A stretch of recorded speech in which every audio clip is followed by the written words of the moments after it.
Hey everybody, I'm Kimbo. I blog at agirlandagluegun.com, and I recently decided that I wanted a green wreath for my front door. I blame Joanna Gaines. Anyway, I got online and they were like $50, like the cheapest ones were $50. And I'm cheap. I wasn't gonna spend $50, so I went to my craft store and I came up with an easy wreath hack, and this one cost me $15. And when I say easy, I mean easy. Like it took me longer to make this pretty than to make this. So,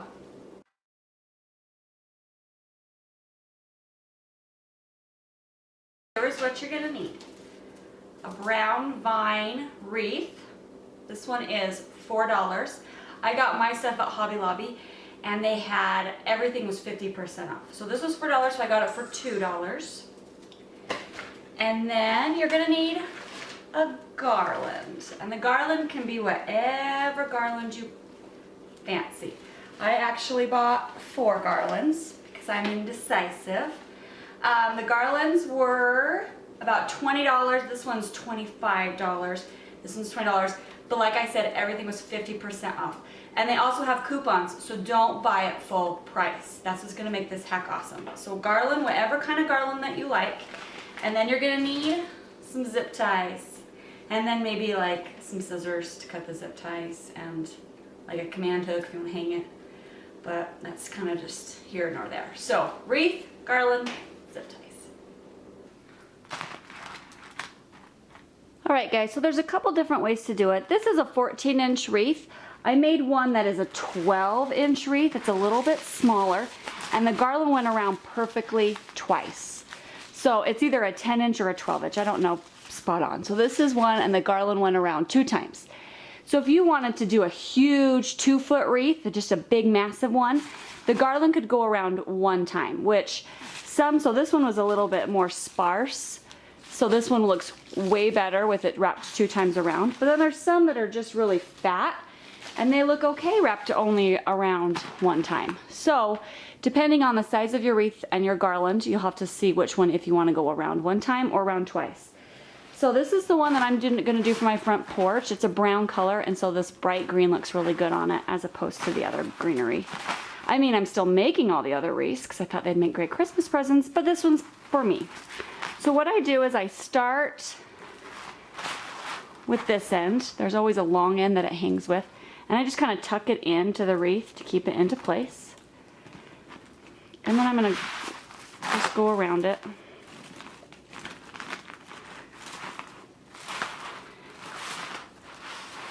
And try to make it look pretty. So right there is around 1 time. And you can see that is a nice pretty wreath. And I mean, like, you could plump out these things if you wanted to make it even more full. But since I have it, so you could actually snip it off right there and leave it as is. But I don't want to be wasteful, so I'm going to make it nice and fluffy. So I usually go around the middle, and then this one I go a little bit on the inside. And as you can see, there is a gap right here. So this one doesn't go around quite as much. Then we're gonna leave this there's the beginning and there's the end. So this part right here didn't get wrapped twice. But I have a fix for that. So if I'm gonna hang a pretty ribbon on it, I usually start from there, and then I trim off a bunch of these extra ones that are poking out, and then I fill in that space. And I'll show you that later on. But I wanted to show you real fast how to zip tie. So you grab your zip ties, and each wreath's a little bit different depending on the kind of wreath. So this one I think only took about 5 zip ties. But then I have this one, and it was so fluffy that I actually used probably about 10 on that one just to keep it all nice and in place. So just kind of play it by ear. You can buy these, I think, at the dollar store in like packs of 50. So you're not gonna run out. You'll be fine. So I usually just take the main branch of the garland and I attach it to a main branch of the wreath. You're not gonna wanna attach it to these little pieces that are gonna break off. You're gonna wanna do a pretty heavy main part like that one. So you just kind of find the main parts and run a zip tie. So I attach the first layer and then I attach the second layer. So it's a little bit separate. I don't want to pin. I'm just going to pull it. I don't want to pin the second layer right to the top layer because I want that to go in a little bit just to make it big and full. So there's one, and I got a little bit of leaf in there, so I'm going to pull those out. And see, I don't trim those off till the end just so I can see where all my zip ties are. And then you just kind of work your way around.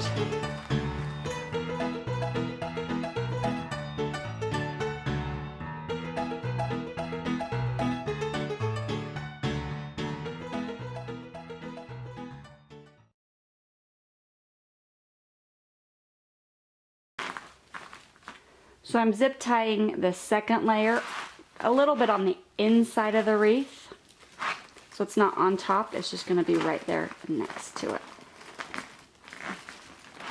And the nice thing about these zip ties is that once you trim them, they are so hard to find. I mean, like you can see them clearly now because they're poking out, but they totally blend in once this little piece is trimmed off. And you also might want to keep in mind that some of these wreaths are directional, like they clearly have a back and a front. So it's nice to like turn them to make sure that all the pretty leaves are facing the direction that you want to be facing. You don't want to accidentally pin the back side to it.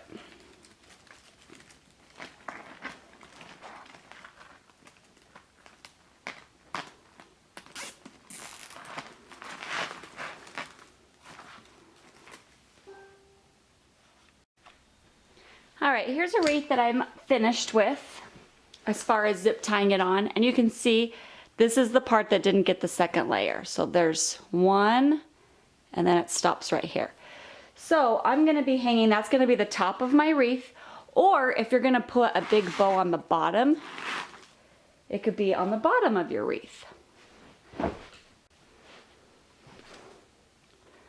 See if you wanna cover up that section. It would look nice like that. But I'm going to use it as a top. I want to hang it, and I want to hang it with this striped ribbon. So I'm going to place that there. So this is the top. I know it's not the top in the video, but this is the top. And then I went through and I just trimmed the wreath up. I mean, can you tell that I've trimmed it up? No, because it's big and it's full and it's pretty, and it was just any extra pieces that didn't quite lay flat. And then I'm just going to take these and I'm going to tuck them in. And you can zip tie them in. You can maybe add a little bit of hot glue. So if you notice, all the leaves are kind of flowing this way. So I want to make sure that I'm not accidentally putting it the opposite direction. I'm going with the flow of it. So you just kind of tuck them in. And then you're just going to secure them however you want. And then I tuck them in the ribbon a little bit. So they're coming out. And you're just going to make it full so it fills in with the rest of the wreath. Right? So that's an easy fix.